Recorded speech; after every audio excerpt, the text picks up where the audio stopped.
ya ingin studi S2 atau S3, itu berarti mereka bisa memberikan tadi ya beasiswa dan lain-lainnya.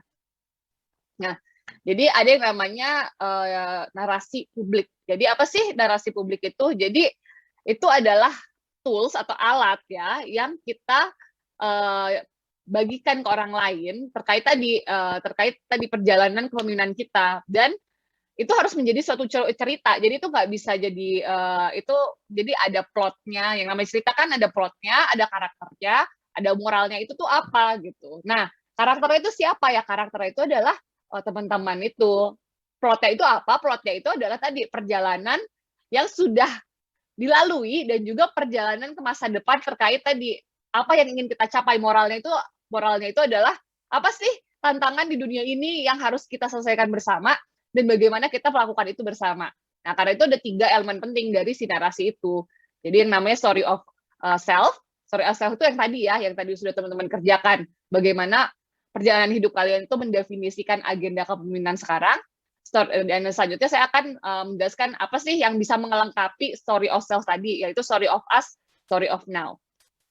Nah, jadi kurang lebih seperti ini ya. Jadi saat kita misalnya tadi ya menceritakan ke orang lain, misalnya contoh paling gampang aja misalnya kampanye gitu, atau misalnya saat kita menulis essay untuk beasiswa gitu, itu kan mereka harus bisa melihat itu dan bisa membayangkan teman-teman sebagai tadi seorang karakter di suatu cerita di mana karakter tersebut itu tadi ya memiliki misi atau perjalanan yang ingin dilakukan. Jadi ada tantangannya itu apa gitu. Tapi si karakter ini tuh mengalami apa ya, dia mengalami juga tantangan dalam mencapai tujuan tersebut gitu. Kalau misalnya tadi ya teman-teman tadi ingin membuat perubahan di kota kalian.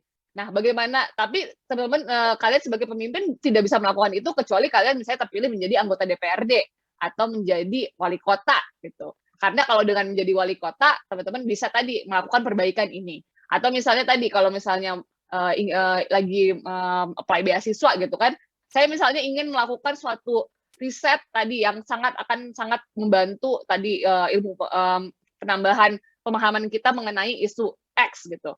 Tapi saya nggak bisa melakukan itu kalau misalnya saya nggak melanjutkan studi S3. Nah, kalau misalnya saya tidak, karena itu saya membutuhkan beasiswa. Nah, itu adalah kurang lebih ceritanya gitu. Dan 3 komponennya itu tadi kan kita sudah sangat memahami ya terkait tadi sebenarnya cerita diri kita itu seperti apa sih? Apa yang membuat kita terpanggil untuk menjadi pemimpin? Apa yang membuat kita ingin istilahnya menjalani suatu misi? Tapi itu nggak cukup gitu. Nah, harus ada yang namanya story of now dan story of us-nya.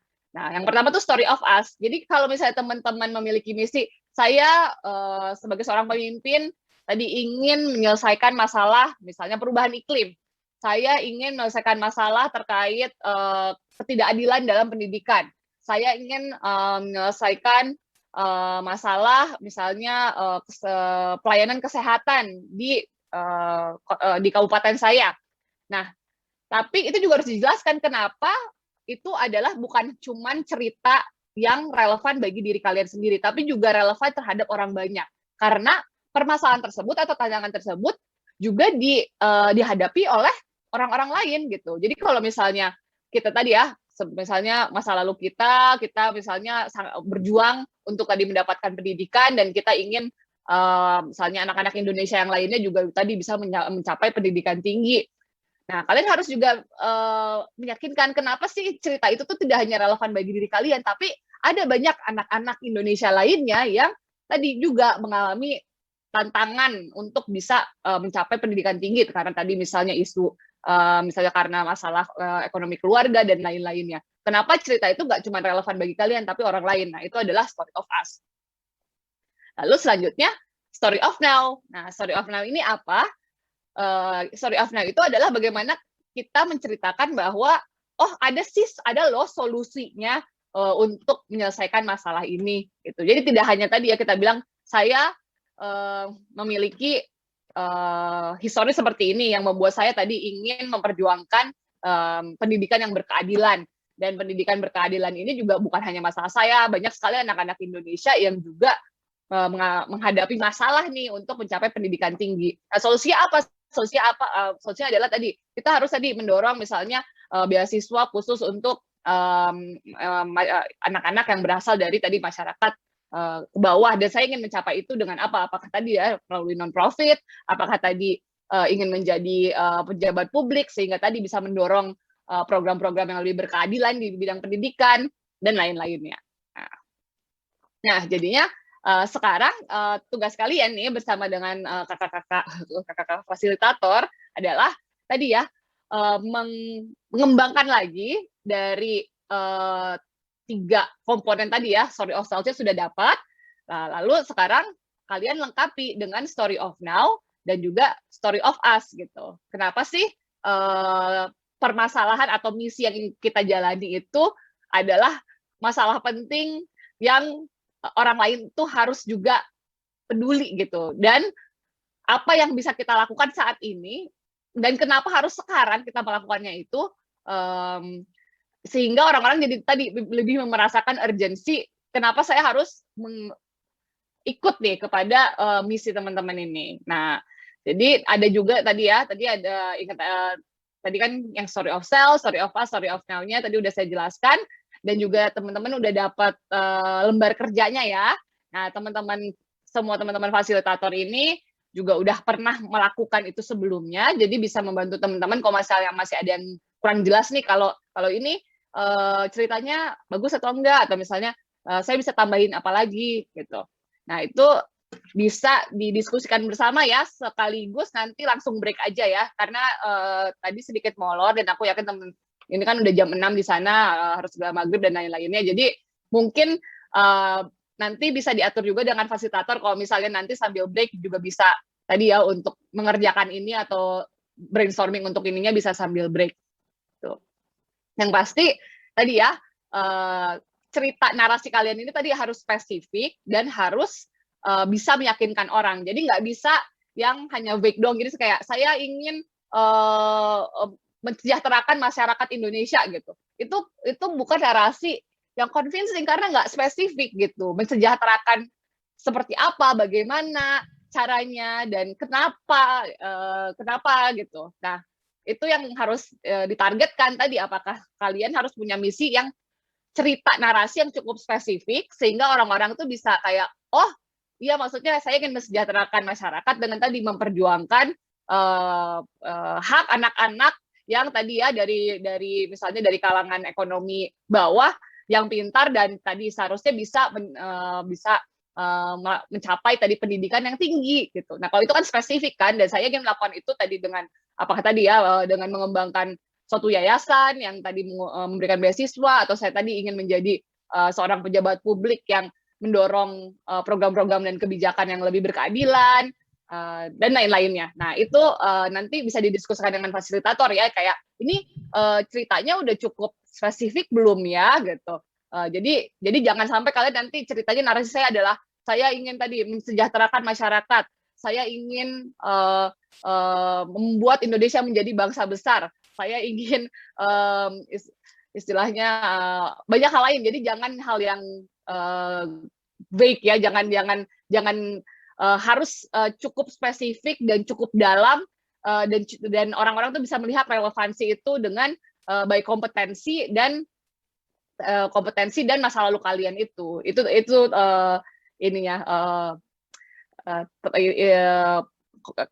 komponen pentingnya gitu dalam menuliskan suatu narasi. Sebenarnya narasi ini juga sangat berguna loh kalau misalnya kita mau lakukan. Jadi nggak cuman tadi ya, kalau misalnya kita caleg nih, narasi ini kita bisa lakukan tadi untuk membuat orang-orang percaya kalau mereka bisa memilih kita nih sebagai seorang kandidat.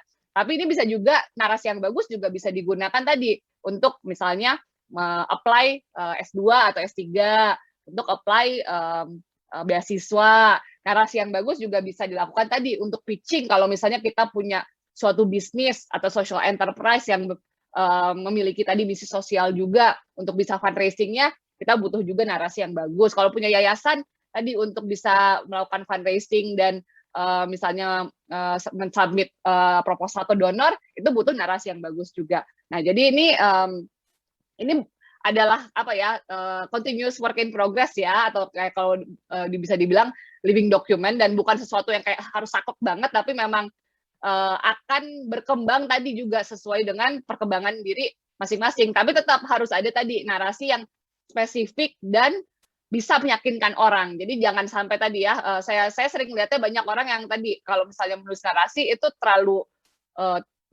nggak jelas gitu, karena tadi cuma tadi mensejahterakan, mau membangun ini, mau membangun daerah, tapi spesifik isunya itu tuh apa, itu yang harus menjadi narasi gitu. Oke Razi, kalau gitu boleh kumpul lagi, dibantu teman-teman kumpul lagi dengan para fasilitator. Nanti fasilitator aja yang ini ya mengatur bagaimana dengan break ini, itu mungkin breaknya bisa dimanfaatkan juga untuk tadi ya merefleksikan poin-poin narasi ini. Oke, terima kasih Mbak Kaca. Tepuk tangan dulu untuk Mbak Kaca semuanya. Jam training ya, tapi it's okay. Ini 1 jam terakhir, aku ada beberapa tambahan materi yang mau di-sharing. Tadi kan kita udah membahas tadi ya tentang perjalanan hidup dan juga tentang perjalanan kepemimpinan. Tadi juga udah masing-masing mudah-mudahan udah bisa mulai merancang ya narasi terkait kepemimpinan kalian. Nah, ini aku akan lanjutkan terkait gimana sih kita bisa memulai membuat suatu action plan atau rencana aksi. Jadi mulai membentuk sesuatu yang konkret untuk mengembangkan karir politik kita dan juga untuk mencapai agenda kepemimpinan kita. Nah, kalau di sini aku juga lihat kan berbagai macam background-nya, ada yang udah menjadi anggota DPRD, jadi sudah cukup established, ada yang sudah masuk partai tapi belum memiliki jabatan publik, ada yang profesinya profesional atau misalnya akademisi tapi tadi ya ingin mulai membangun karir politiknya. Nah, itu gimana sih? Nah, ini kita bisa akan diskusikan bareng di 1 jam ini. Oke, kita lanjut ya. Tadi kan udah, nah sekarang kita akan memulai sesi bagaimana cara mengembangkan leadership capital atau modal kepemimpinan. Nah, kalau teman-teman dengar kata modal itu pasti kepikirannya itu tuh hanya uang gitu ya kan, modal uang misalnya. Tapi sebenarnya teman-teman tahu nggak sih yang sebenarnya modal itu bentuknya itu bisa berbagai macam. Jadi tadi ya ada yang sifatnya modal ekonomi atau kayak monetary, kayak cash, kekayaan, uang di bank, tabungan atau misalnya properti. Nah, itu adalah modal yang sifatnya ekonomi. Tapi ada juga yang namanya modal manusia atau human capital. Nah, ini kita sebut tadi sebagai kompetensi, pendidikan, pengetahuan, keterampilan. Nah, itu semua adalah modal juga dan nilainya juga sama besarnya juga kadang-kadang dengan modal ekonomi. Lalu tapi tidak cuma itu saja, kita juga ada yang namanya modal sosial atau social capital. Jadi siapa yang kenal dengan kalian, siapa yang kalian kenal, siapa yang dekat dengan kalian. Nah, itu koneksi itu adalah suatu modal tersendiri. Lalu juga ada karakter atau cultural capital. Jadi sifat kita seperti apa, kepemimpinan kita seperti apa, visi kita seperti apa, bagaimana kita tadi ya bisa memahami masalah di dunia, bagaimana kita bisa menginterpretasi gitu ya keberadaan kita di dunia ini, spiritualitas kita, itu juga menjadi suatu modal.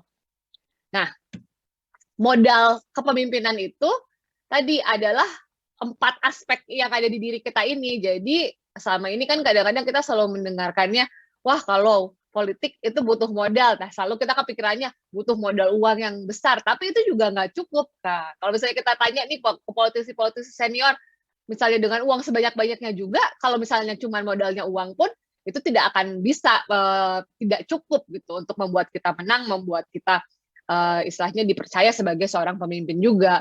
Tapi tanpa modal ekonomi atau uang pun itu juga mungkin sulit. Nah, makanya kita harus bisa mengidentifikasi dan juga mempertahankan dan juga mengembangkan 4 aspek dari modal yang kita miliki sekarang. Nah, tadi kan aku udah ceritain ya apa aja sih masing-masing dari modal-modal tersebut tadi. Cash and commodities yang di pojok bawah atau ke economic capital itu adalah tadi ya materi, finansial, kekayaan, logistik, yang sifatnya bersifat materi. Lalu ada kompetensi atau human capital. Nah, itu adalah tadi kepintaran kita gitu. Pendidikan, baik tadi formal maupun informal, keterampilan, tadi mulai dari skill yang sifatnya teknis sampai skill yang soft skill seperti komunikasi, itu adalah modal manusia. Lalu pengalaman kerja dan lain-lainnya itu juga merupakan modal manusia. Terus tadi koneksi, siapa sih orang-orang yang bisa membantu kalian, orang-orang yang ingin kalian bantu. Nah, itu semua tuh merupakan suatu modal sosial. Bagaimana orang-orang, seberapa percaya sih orang-orang dengan kalian?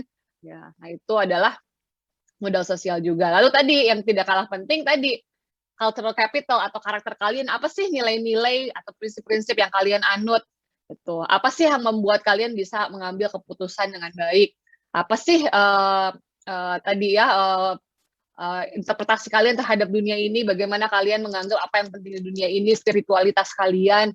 Nah, itu semua merupakan suatu modal juga. Nah, keempat-empatnya ini tuh bisa di transfer jadi satu sama lain gitu ya, layaknya seperti energi ya. Kalau saya teman-teman ingat termodinamika, dari satu bentuk energi bisa ditransfer ke energi lainnya. Nah, modal kita juga bisa ditransfer ke bentuk yang lainnya. Jadi misalnya kalau kita nabung untuk bisa kuliah gitu, nah itu kan berarti kalian menggunakan ekonomi capital kalian tadi untuk mendapatkan human capital, yaitu pendidikan, ilmu pengetahuan, dan lain-lainnya.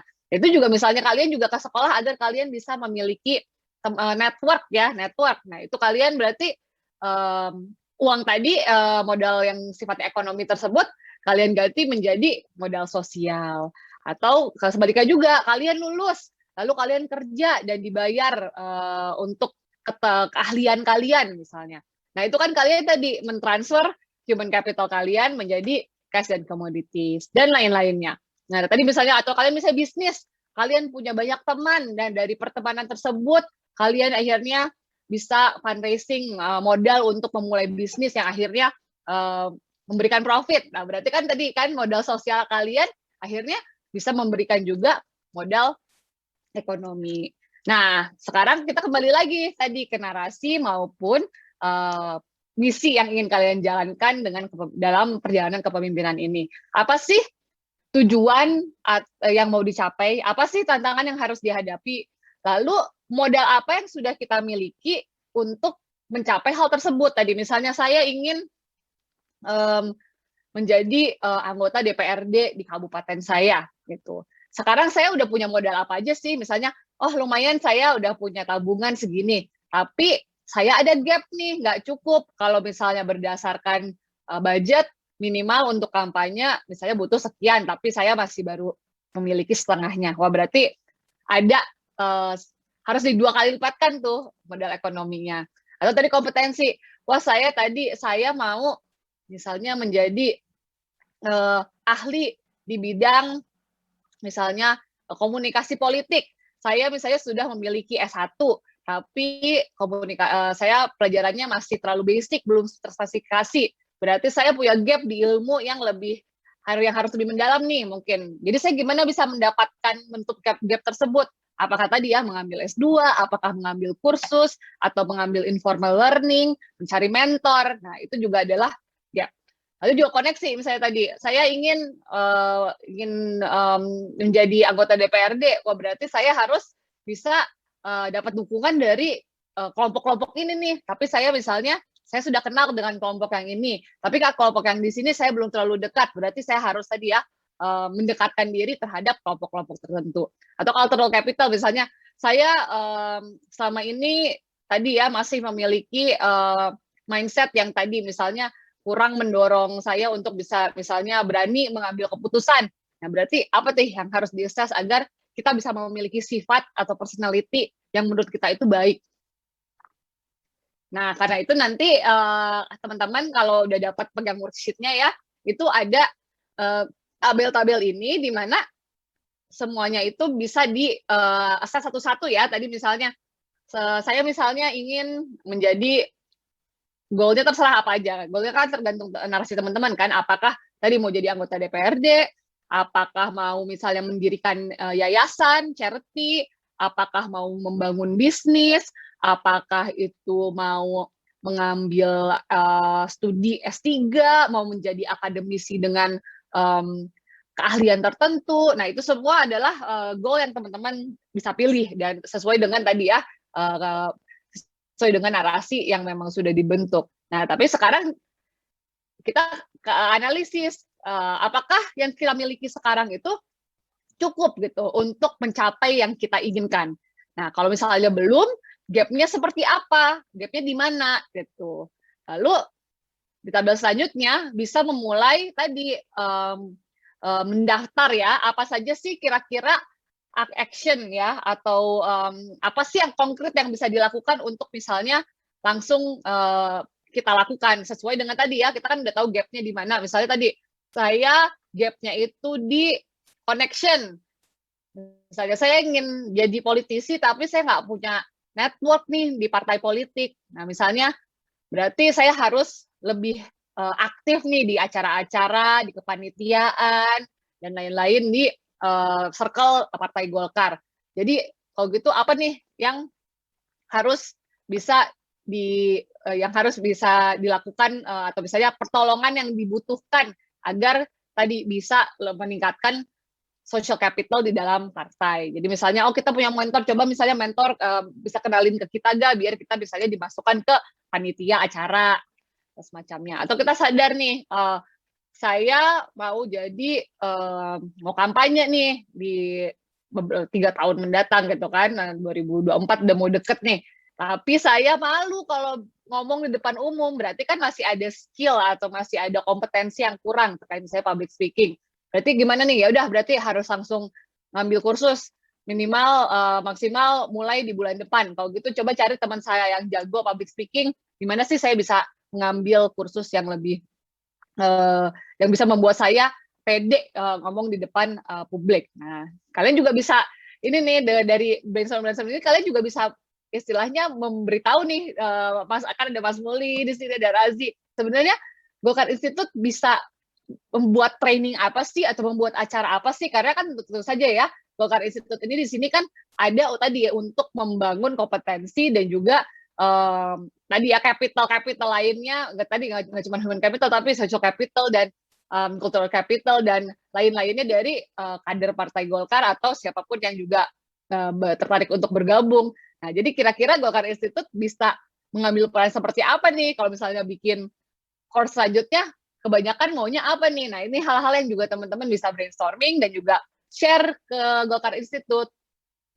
Nah, dari situ juga kalian juga tetap juga bisa untuk mengakses yang khusus untuk kompetensi itu kalian bisa juga mengakses apa yang namanya transferable skill. Nah, ini aku kasih contohnya nih terutama bagi yang misalnya mau jadi kandidat gitu ya, atau misalnya mau jadi caleg atau misalnya udah mau mengikuti pemilu. Nah, sebenarnya karir apapun yang kita miliki sebelumnya itu sebenarnya bisa transferable dan bisa digunakan gitu. Jadi kalau misalnya kita misalnya dulunya dosen, nah misalnya public speaking skill dosen itu kan berguna juga tuh untuk misalnya seorang politisi atau apalagi, atau misalnya dulu kerja di bank, kalau kerja di bank bisa budget istilahnya untuk misalnya analisis financialnya kuat, jadi misalnya untuk saat budgeting, untuk targeting dan lain-lainnya itu kalian memiliki kemampuan analitis untuk melakukan hal tersebut di suatu kampanye politik. Nah, itu hal yang seru juga sih ya, yang bisa digali dari diri kalian agar tadi kalian tidak hanya fokus ke gap-nya tadi, tapi apa yang sudah saya miliki sekarang itu sebenarnya banyak loh yang transferable dan bisa dimanfaatkan untuk karir politik. Nah, selanjutnya ini adalah satu diskusi yang nanti setelah kalian selesai melakukan exercise yang ketiga, yang tadi ya, membuat action plan, bagaimana memulai karir politik, aku juga ingin kalian di grup nanti sama fasilitator diskusi nih, gimana sih cara yang terbaik untuk memanage karir politik. Nah, kenapa sih karir politik itu unik? Kalau misalnya kita, misalnya karir profesional gitu ya, itu kan sebenarnya kurang lebih bisa diprediksi lah. Misalnya kayak masuk menjadi manajemen trainee, lalu menjadi officer, lalu menjadi misalnya asisten manajer, jadi asisten manajer, terus habis itu menjadi misalnya manajer, direktur dan lain-lainnya gitu. Ya misalnya meskipun ada yang karirnya lebih cepat, ada karirnya yang lebih lambat dan lain-lain, kurang lebih setelah ini menjadi apa itu masih bisa diprediksi lah. Tapi kalau karir politik itu, waduh, bisa muter-muternya itu dan up and down-nya itu sangat ekstrim ya. Jadi misalnya yang asalnya misalnya masuk, terus tiba-tiba ke discourage, mundur lagi, tapi terus tiba-tiba kepilih, terus habis itu nggak kepilih lagi, terus jadi keluar dari partai, terus tapi masuk lagi bisa juga. Tapi yang biasanya terjadi juga kalau udah masuk di politik, kayaknya kayak nggak pernah ada pensiun ya. Pasti engagement sebagai figur publik itu sepertinya tidak akan pernah berakhir. Nah, jadi ini adalah suatu perjalanan yang sangat unik ya. Jadi mungkin sama seperti wira swasta itu banyak risikonya, up and down-nya itu bisa terjadi dalam waktu singkat dan tidak bisa diprediksi, dan kadang-kadang banyak tadi ya faktor-faktor keberuntungan, momentum dan lain-lainnya yang mendefinisikan karir politik itu. Nah, tapi gimana sih kalau misalnya tadi ya, karena saya sendiri kan juga profesional nih, sekarang bahkan kuliah S3, tapi juga ingin memiliki karir politik. Gimana sih cara kita, terutama nih ya untuk yang baru mau mulai dan bukan politisi, tapi tadi ya tertarik tadi untuk gimana sih kita memulai karir politik, itu pasti bingung kan, saya punya karir satu, tapi saya ingin berubah, ingin juga punya memulai kegiatan politik saya. Itu tuh gimana sih cara meng-approach-nya? Nah, ini aku ada inspirasinya dari namanya Emily Wapnick. Dia punya kayak 4 model gimana orang bisa mengubah atau mengkombinasi karir mereka. Nah, ini contohnya nih. Jadi yang pertama, nah nanti teman-teman yang udah istilahnya udah lama berpolitik atau bahkan udah jadi anggota DPR bisa share juga nih ya. Pasti dulu kan profesinya dan kegiatannya berbagai macam sampai akhirnya tadi ya bisa benar-benar masuk politik, itu nanti bisa di-share pakai model yang mana. Jadi misalnya ini, yang pertama ada namanya group hug approach. Group hug itu kan artinya kayak pelukan kelompok gitu ya. Jadi gimana caranya kita passion yang kita miliki sekarang atau karir yang kita miliki sekarang itu bisa kita kombinasikan tuh menjadi pekerjaan yang relevan dengan politik.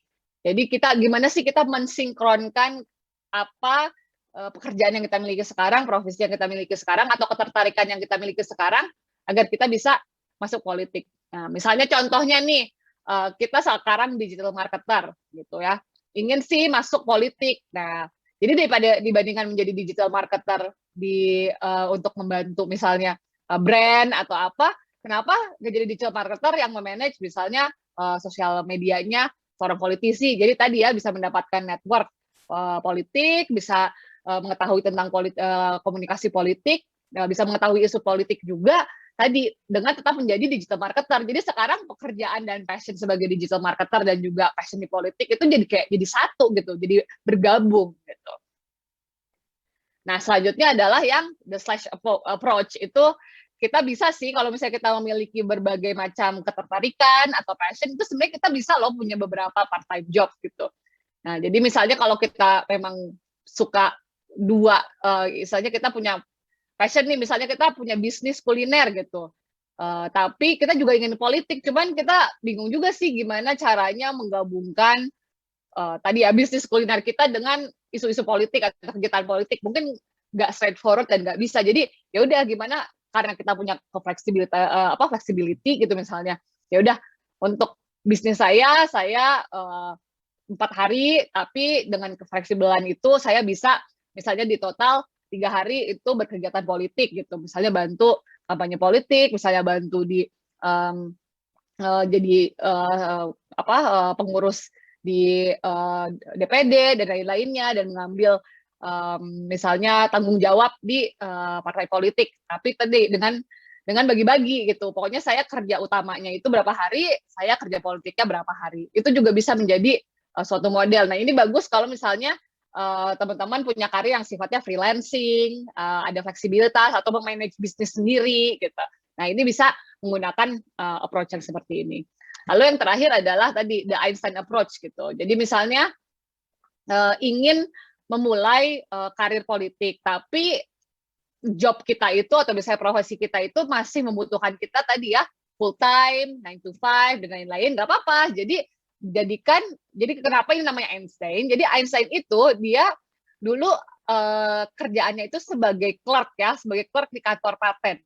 Tapi justru dengan dia kayak memiliki stable job seperti itu, sebagai hobi dia itu dia bisa tadi ya malah mengeksplorasi ide-ide yang akhirnya merubah bagaimana fisika dan scientific world itu akhirnya didefinisikan di abad ini gitu. Tapi dia memulai tadi itu adalah pemikiran-pemikiran dia itu dimulai dari side project dia gitu saat dia menjadi bekerja sebagai clerk di kantor paten gitu. Nah, jadi teman-teman juga kalau misalnya tadi ya, misalnya masih kerja di bank, masih berkarir di bank full time, atau misalnya tadi ya masih juga misalnya masih menjadi ibu rumah tangga yang harus komit ke anak-anaknya, jadi kurang lebih full time. Nah, gak apa-apa. Misalnya politik itu sebagai tadi side project, jadi misalnya kalau misalnya di weekend bisa ada buat volunteering, atau untuk weekend itu bisa tadi ya bantu-bantu acara, bantu project yang sifatnya politik. Nah, ini bisa dijadikan juga approach untuk memulai gitu. Jadi jangan sampai karena kita merasa, tapi saya kan full time kerjanya, atau misalnya saya masih sibuk jadi ngurus anak di rumah gitu, anak belum bisa ditinggal. Nah, jangan merasa kayak, oh kalau begitu berkegiatan politik harus langsung all in. Nggak apa-apa, bisa juga politik itu dibuat sebagai personal project kita. Dan yang terakhir bisa jadi yang namanya the Phoenix approach. Kalau misalnya kalian tahu namanya makhluk Phoenix itu kan dia bisa reborn ya, kalau pernah nonton Harry Potter. Dia itu adalah makhluk legendaris gitu ya, mitologi di mana dia itu kalau misalnya terbakar gitu udah tua, dia terbakar terus dia akhirnya reborn. Nah, kita juga bisa mengambil karir politik ini seperti tadi saat kita misalnya reborn lagi, misalnya kalau kita akademik gitu, kita bisa nanti akhirnya ngambil cuti dulu, break dulu nih dari karir akademiknya, terus menjadi misalnya advisor di pemerintahan atau advisor terhadap politisi. Tapi misalnya akhirnya saya politisnya itu sudah selesai jabatannya, terus kita kangen nih dengan akademisi, ya udah kita balik lagi ke riset lagi, kita fokus lagi ke kegiatan yang sifatnya akademis. Nah, ini juga bisa jadi suatu alternatif ya. Jadi nggak ada yang paling bagus, nggak ada yang istilahnya yang paling bagus itu adalah yang memang paling cocok dengan tadi, dengan agenda teman-teman, dengan circumstance ya, atau kondisi masing-masing orang gitu. Jadi model ini nggak ada yang lebih bagus daripada yang lain, tapi ya tadi tergantung dengan kondisi masing-masing. Nah, jadi nanti setelah melakukan exercise 3 itu nanti bisa sharing-sharing juga tuh. Kira-kira kalau misalnya kalian mau serius juga nih melanjutkan, udah ikut Golkar Institute, terus ingin melanjutkan engagement politik, itu bisa mulai dari model yang mana sih? Atau misalnya kalau yang udah lama berpolitik bisa sharing juga, kalian mulainya menggunakan model yang seperti apa, dan saran-saran apa sih yang bisa di-share ke teman-teman di sini yang juga ingin memulai mengembangkan karirnya. Gitu. Dan nanti kalau misalnya teman-teman masih mau keep in touch ke saya, bisa lewat IG atau bisa lewat juga email saya. Ini akan saya update sih, karena sekarang email saya udah beda lagi, udah email yang universitas, atau dari LinkedIn, atau nanti kalau misalnya mau lewat WhatsApp, nanti bisa minta ke Mas Mulya atau Mas Raizi kontak saya kalau misalnya ada yang mau diskusi. Tuh. Jadi sekarang kita masih banyak waktu ya. Nih aku kasih waktu kurang lebih 30 menit ya, 30 menit masing-masing kelompok untuk fasilitator kerjain bareng-bareng exercise 3 yang tadi, sama diskusi tentang political career. Nah, tadi ini aku biar reminder lagi ya. Nah, ini exercise yang 2 ini ya. Kan udah ada tuh di print out, yang udah di print. Nah, ini diisi, lalu didiskusikan bareng, lalu diskusikan juga nih dari 4 model yang seperti ini, kira-kira mana sih yang cocok untuk kalian, atau kalau misalnya udah memiliki political career, model mana sih yang kalian pilih dan selama ini sudah kalian jalankan. Nanti kita ketemu lagi Mbak Kaca, sebelum izin Mbak, selesai ada ya. sesi tanya jawab jadi Mbak? Iya, jadi nanti setelah diskusi, nanti kita balik lagi ke sini ya. Nanti kita ada waktu mungkin kurang lebih 10 menit ya, kalau misalnya ada yang mau bertanya, atau misalnya ada juga yang mau sharing tentang narasi masing-masing. Jadi nanti balik lagi 10 menit sebelum waktu berakhir.